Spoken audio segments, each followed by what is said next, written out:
What's going on? It is round 4, Showdown, Hoedown. I'm your host of Degenerate75. What's up, new guy? I'm a high-limit DFS player who is trying to, help you be better at DFS and bring a little fun and positivity to the community. If you like the cut of my jib, maybe check out the show. Let's just go ahead and get a couple thoughts real quick about the tournament. What the fuck's going on, man? As I often see some funny people on Twitter say, look at that leaderboard. Awesome tournament, bruh. Like, no big names up there. What are you going to do? I'm not going to lie. I kind of like it when we got all these slimy names up top, but that's just me. I'm a sweaty tryhard. So maybe maybe you're bummed you don't have all your big names up there. Hey, if you want to come check me out, you should definitely do that Wednesday, the live stream, 7 o'clock, Lord's time zone. And then, of course, you're here for the Showdown, Hoedown, the flagship of the station, which I do every Friday and every Saturday. And then the Sunday tilt, that's coming in February. Ooh, I've already got some good guests lined up. Ooh, gonna get you. All right, I will do a little prize picks at the end, which, by the way, if you didn't see, I fucking nailed some prize picks today. I told you they were going to roast that course. Go take the unders on the strokes and the overs on the birdies. You're fucking welcome. You're welcome. I'm sorry, prize picks only gave us like 4 guys to fucking choose from, okay? I'm not partnered with them, so whatever. I go get in their ear. I got DraftKings ear a little bit. That's good enough for me. Let's go over here to Cut Sweats. I told you yesterday, I think it's the coolest site out there. Tomorrow, I will be playing some Sunday Showdown, no matter how shitty the contest DraftKings put out are tomorrow. And then they've got this cool little tab right over here called My Showdown Sims, where it will live. You will be getting live results of how live your lineup is, right? The worst part is you finish and you're really high up on a leaderboard, but other guys have more holes left than you, and you're like, are they going to catch me? It simulates it all out for you. So you'll know in real time if you have a chance to win real money or if you're dead as shit. And I love that feature. It is very cool. Not to mention, you still get to track all your week-long lineups, everything that you would ever want to do. Cut Sweats is the coolest site. Go use my code. Get you half off the first month. Very, very happy with Cut Sweats, and you'd think they're going to be a big part of Sunday Tilt. All right, let's talk about how the course played today. Well, let me just go ahead and tell you, Bob. Played real fucking easy. That's how it played, okay? Round 1 it was not as easy as we expected. Not the Sony Open or Sony Classic I signed up for. Round 2 got a little bit better, but today, finally, roasted it, just like I told you they would. I mean, like, it's not like I'm a fucking shaman that knows the future. It's just really simple. I saw when the conditions are soft, which they're all out there in the morning, so they're in the softer conditions, and the winds are down, they're going to roast this course, man. It's just a fact, okay? So just know these things, listen to me, and then go make good bets, right? Now, if you played Corey Connors, he might have busted up your parlay, but, it was still a plus EV play to get those unders on 68s and 67.5s today, right? Because the majority of people scored below that. Some big takeaways from the course today. Well, I don't really have any. They're just roasting the course left and right. If you can't beat this course, you must be me, okay? Because you suck at golf.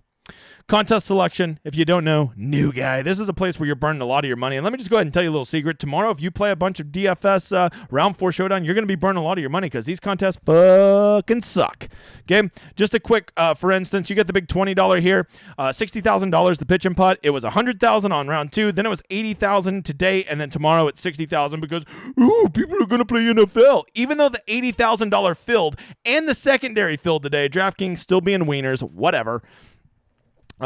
So a third of the money to first. I'm out. Get the fuck out of here, Polly. Tell him. I don't have my thing set up, so I can't do that like I do on the stream. So what else is there to do? The 555. I'm aware. I know who's watching my show. Probably only about 5% of you would consider playing in this, and even in this one, 30% of the money to first. Get the fuck out of here. Not doing it, Bob. And you say, hey, DJ, what about that cool contest you've had going for week long in round 2 and round 3? Surely they did it for round 4, the best showdown slate of them all. Nope. It's gone. It's gone. It ain't there. Mother fathers, they don't want us to have a good time. They like to kill dreams. And by they, I mean DraftKings. So ooh, I don't know about that. So what we're left with here is, I guess the $5 is acceptable. It's only 22% to first, so that might not be a bad one to go spam tomorrow. The $44 is okay down here, but the problem is it's just not very big, right? For a lot of people that are putting $44 into a single entry, they usually want a bigger winning payout than $1,500. But overall, it's not a bad contest, bad one to throw in. What I would encourage you to do is maybe try some cash game, right? Round 4 cash game, people think they're so sharp. They're like, watch this, man. I'm going to play the leader, and I'm going to have an advantage because he gets position points. No, dumb shit, you won't, because he doesn't get those points if he doesn't finish there, ass clown. And if they're in the lead, some of these guys aren't exactly the biggest names. Maybe they melt the fuck down. Did you ever think about that? So I'm telling you, go play some good players that are going to be chasing tomorrow, and all it takes, the difference between first place and legit like 30th place is like not even 2 birdies. Okay. And so like, it's just so easy to offset that. Don't go chasing fake imaginary points and play cash, because that's like such a fake sharp thing. Oh, I'm going to play the guys that are up at the top of the leaderboard. That will give me an edge. No, it won't. It will if they all continue to play like that, but they won't, will they? Okay, I'm sorry. It gets me fired up. It's round 4 cash. You just got to be a little contrarian, which is weird to say about being contrarian at cash. All right, let's go look at Windfinder and the conspiracy theory that is, why the fuck is there no super forecast? I'll never know. But what I do know is it is going to be windier tomorrow, and as we've seen, this course is really its only protection other than getting baked out in the afternoon is a little bit of gusts. So because of that, I am not expecting them to roast the course. I think that'll probably be easier than round 1 and round 2, but not as easy as it was today, right? I think we'll see an average score maybe like 1.5 under. Let's go. Let's hit refresh. You know, I could have had all these refreshed, but do I look like a guy that gets on my fucking show and starts and prepared? Get out of here, Bob. Get out of here. Yeah, you can see they got it pretty steady all afternoon. We have to assume. Right now I'm watching the guys. I think they just finished. So hopefully PGA will have this out. But I'm almost going to assure you they're going to go out in threes just like they did today.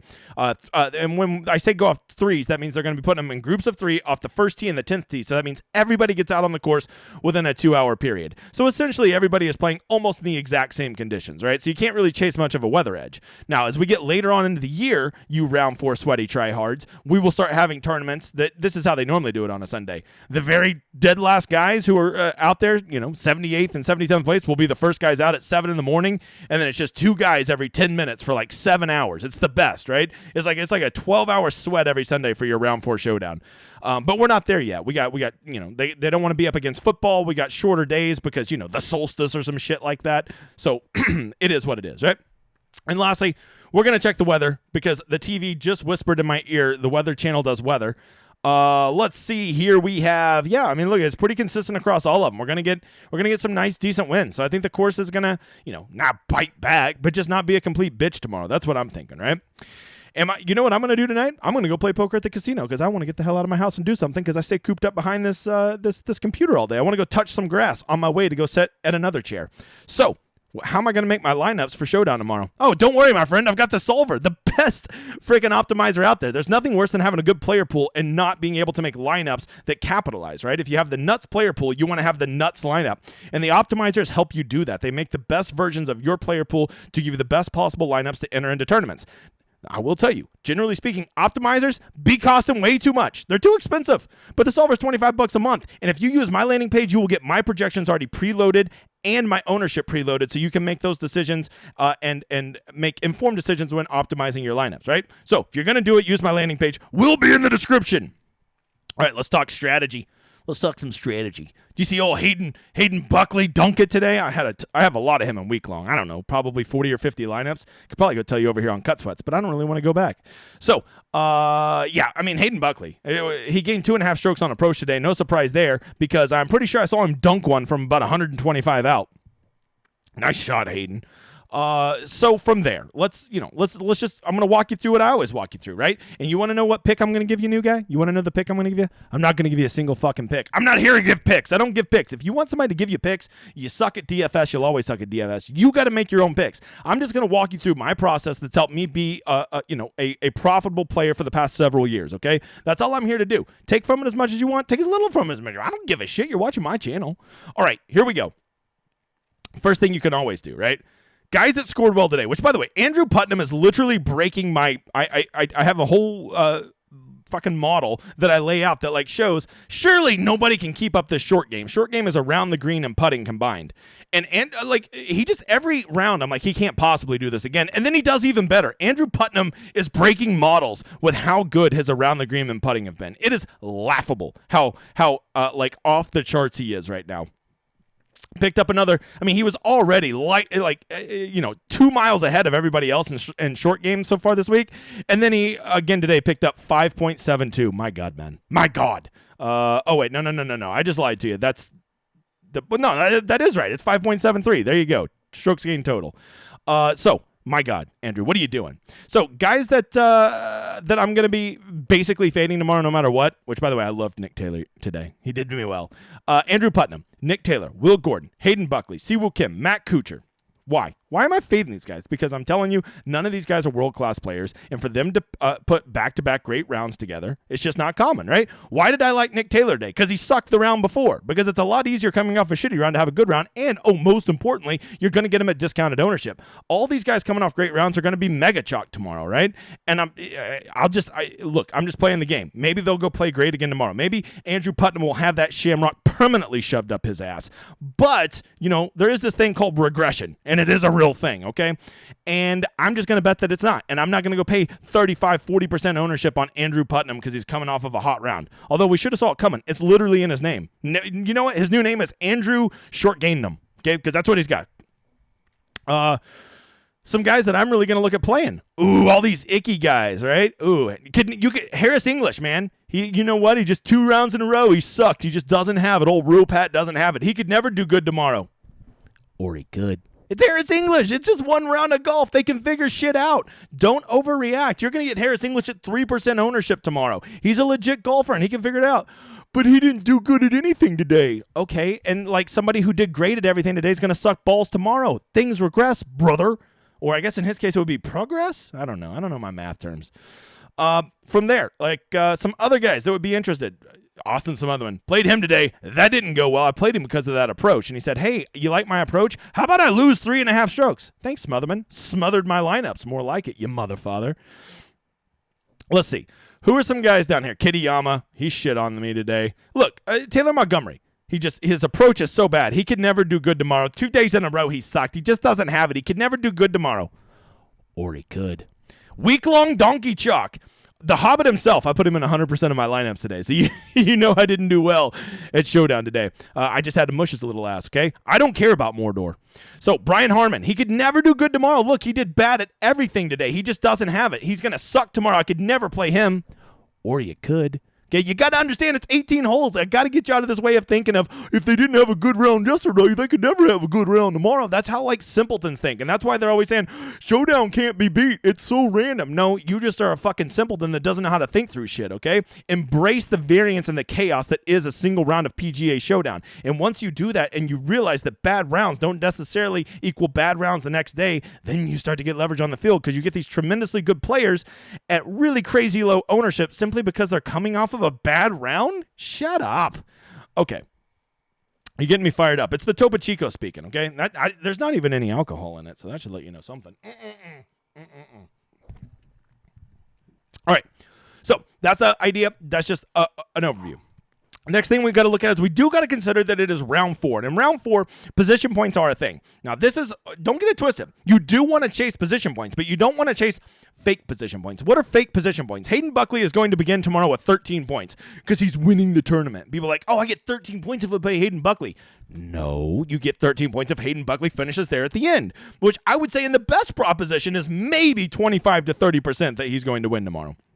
So, assuming you're going to get those points is being kind of stupid. You're like, well, worst case scenario, he'll get second, and that's still 10 points. Okay, so now he'll get 10 points. The difference between him getting 10 points and the guy in 18th getting, whatever it is, 3 points or whatever, legit. I mean, it's legit 1 birdie difference. Okay, and if he's falling down the leaderboard, he ain't getting lots of birdies because in Showdown, scoring is king. You need birdies and eagles. That's what gets it done, not stupid fake position points, especially at a course where I think we're going to see him shoot well under par tomorrow. You want to be chasing, you want to be having guys that are chasing and getting birdies. Now, I do think you want to play. In my lineups, I will probably have a rule where something like at least 2 guys in all of my lineups when I use the optimizer will be from T9 or higher, right? Because I do want to have some guys that if they move up, let's just say I want to play Nate Lashley tomorrow. If Nate Lashley goes out and shoots a 600 tomorrow, he could legitimately win. But not only am I getting his 6 birdies, I'm also going to be getting all those position points that he's moving up the leaderboard. Those are the position points you want to change. The possible ones where they can move up, not the safe assumed ones that you get at the start of the round that are fake as shit. That is where you use them. So to completely just not play anybody in the top 10, I would only do that at a true birdie fest like the John Deere or something where birdies can just completely override them. But at a tournament like this, I do think position points matter at least, 20% of the equation. So because of that, I will have some guys in my player pool here in the top 10. It'll probably be the guys that came off the worst rounds. It'll probably be the guys that are spinning their wheels.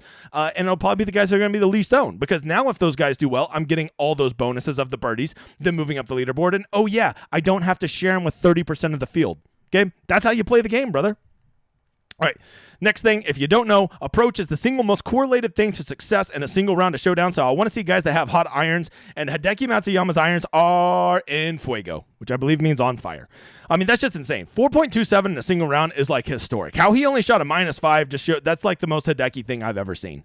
Lost 2 strokes putting. So in theory, he should have shot a -7 today if he was just an average putter. That's how sick his irons were today. So I mean, if you're a ball striking truther, you should be creaming your pie, creaming your pants over Hideki tomorrow, right? David Lipsky, you gotta like that, right? The Hogels. I was all over Hogels. I didn't know that he was gonna have the short game of Helen Keller. Stewie Sink. Well, his could be a little misleading because I'm pretty sure I saw him dunk one too, like Hayden Buckley, right? So what I really want to do is I really just want to find somebody with good approach, and if they screwed it away with a putter, that's nice too, especially if I know that they have a track record of being good putters. You want to know the truth? I don't know about Nakajima, other than I'm pretty sure the tower that got attacked in the Die Hard, and I don't know about Simikawa. I don't know their putting preferences, okay? I don't know how good they are. I don't know if they're traditionally good putters, okay? I know traditionally they're Japanese. That's all I know about them. But let's see. Let's find a good one. Like a guy like Ben Martin historically can roll the rock. So the fact that I see that he had really good approach today and a below average putting round, I'm warm to that, right? Those are the kind of guys I want to see. You know, when I go see somebody like, oh damn, you know, who's a bad putter that Adam Svensson. Oh, he's ball striking well today, couldn't putt. It's Adam Svensson. What do you expect? So you got to take those with a grain of salt. Next thing I like to do, did anybody just completely step on their dick today with the putter? People that would be JJ Spawn, just horrific. You know, JJ Spawn really didn't even play that bad today. JJ Spawn was, in the top 5 starting today. Now he's 16th. He played terrible today. Couldn't make a putt. Could never play him tomorrow. Okay, just watch out. This is what I'm talking about. You're so caught up and he played bad today. But if you just go look at the stats, yes, he didn't have great approach, but he almost did all of his damage to his scorecard with his putter. That could easily flip. We've seen JJ get a hot one. Am I telling you he's going to do good tomorrow? No, but I'm just telling you no one's going to play him because he's coming off of a bad round, which is silly because everybody was playing him today, and now all of a sudden he's the ugly goose. Well, he let me down today. I can't play him tomorrow. That's how losers think. Because if you play a guy today and he screws your lineups over, and then you don't play him tomorrow and he takes off, now he just double fucked you. So don't be that guy. Let's see. Anybody else that was really just horrific? Brennan Steele, horrific with a putter. Adam Scott. Okay. Yeah, I don't like to see 3 strokes around the greens, though. Harris English. You know, I'm telling you. I'm just looking for guys that could be decent putters. Now, there's one I'm talking about. I didn't see Nick Hardy's ownership today, but he ball struck like a champion and just putted like an ass. He probably let down some people today. Could be a really good bounce back guy. The next one, did anybody just completely kill themselves around the green, right? Benny Ann, which is weird because he's actually a really good around the green player. Actually, Benny Ann, if he putts like that and he keeps ball striking, he'd be a really good play tomorrow. Troy Merritt, there you go. There's a guy that I'm talking about. Nobody's going to play Troy Merritt tomorrow, and almost all the damage he did to his scorecard today was with chipping. Eckgroat, my boy, Boomer Sooner. I mean, yeah, he didn't have a great day, but the thing that killed him the most was around the green. And if you're hitting a lot of greens in regulation tomorrow, that shit won't matter. Last one, off the tee. Did anybody kill themselves off the tee? Well, Brian Stewart decided to just hit the ball backwards. Joseph Winslow, we already have established he is from Family Matters. That is the distant cousin from, I believe it's Davenport. Let's see. Oh, Chris Kirk. What are we doing? He must have hit a ball OB. Chris Kirk is just another guy that spun his wheels today and kept the round together. I think he's a tremendous bounce back candidate tomorrow. Kurt Kitayama, what are you doing, bro? What are you doing? Anybody else? Old Sig? Yeah, Grayson Sig? Yeah. Man, I really like Ben Martin. Okay, there you go. Those are some things to look at, right? Approach, around the green, off the tee. Now, I will tell you, who is the traditional round 4 scores? Well, you're going to have to wait just a minute on that because I want to walk you through some stuff. Did you know I have a website? It's called degenerate75.com. It's right here. It's up. You can sign up and be a part of the best community that's out there. We have a great Discord where we share information. We also are positive and fun, and I teach you how to play, and I'll never give you a single pick, but the best thing of all is I know not of all of you are sweaty fucking tryhards like me, so you don't have time to go do all the round 4 research I do. So I do this thing called the Rosetta Stone right here. Yes, it has everything you would possibly need. Here's the one from last week where it has everything. Anybody we need to watch for injuries, good guys that are pivots, good guys that are sleepers, leverage, cash plays, upside, GPPs, what their ownership's going to be, who's going to be in the best conditions based on the weather. Who should we be aware of coming off of good rounds? Who is a bad round regression candidate? Who's a short game? It has everything. How good their price adjusted is, how historically good they are, what their projections are, and all of the live leaderboard from the tournament. Everything you need right there in one document. I'm so proud of it. I don't give a shit. It's called The Stone. That's the nickname. It's got a nickname. Come check it out. It's over on my website. No more slapdick Patreon. Hey, while you're here, why don't you give me a like and a sub, you motherfather? We're pushing hard to 3,000 for the Masters. I'd appreciate you. Tell a friend, because you know YouTube ain't going to share my stuff. Somebody said that I cuss too much. I don't know if that's true. It might be. Don't go. Hey, it's not too late to go check out my season preview show. Had all my guests on. Great guests, great show. Check it out. I'm gonna. This will probably be the last time I plug it. Go follow me on Twitter. Oh, I've got PGA comms up. I'm such a loser. Follow me on Twitter, Degenerate75. Always reach out to me. I'll never blow you off. I don't take myself too serious. I'm not a content provider that's like too busy to talk to the people, man. Lastly, here you go. These were 4 names I found really interesting that are tremendous round 4 scores. That is Corey Connors, Hideki Matsuyama, Steven Yeager, David Lipsky.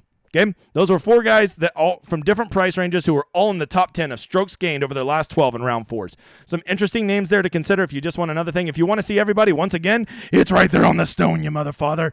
Historical round 4. All right, lastly, I want to end on prize picks for those parlay whores out there. Let's see. The board. Let's see. What do we of course, they don't have PGA up yet. So if I'm doing PGA tomorrow for prize picks, here's what I'm doing.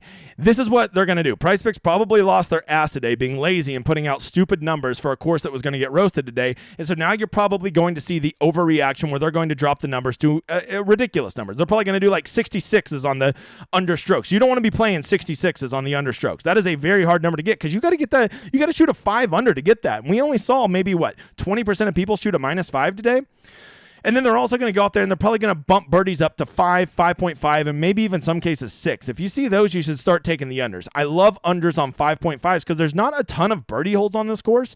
Probably about 7 or 8. So if you get the under on that, even if they do birdie half of the birdie holes, you still are probably going to be fine. Right? That still gives you a hole to play with. So if Prize Picks gets lazy tonight and they overreact to today's round and put too high of birdies out there and too low of strokes gained, I would go play the the overs on the strokes and the unders on the birdies. Okay, and you should know if you played today on round 3 what those numbers are. Right, I can tell you that most of the birdies were 4.5 or 5, and most of the strokes were 68 or 67.5. So if they go drop those or raise those, 1.5 points, either strokes or birdies, just go play the opposite way, right? Because the course will play harder tomorrow. I almost guarantee it. I would guess at about 1.5 under. Okay, have I been wrong before? Sure, but I do tend to be right more than anyone else. So there you go. Don't forget to go check out Cut Sweats. Don't forget to go check out The Solver. Don't forget to go check out my website. Most importantly, come be part of the best community out there. Learn how to play the game. Don't take other people's fucking picks. Be your own person. Enjoy it. Have fun. Believe. But you know what? For right now, let's just enjoy that outro.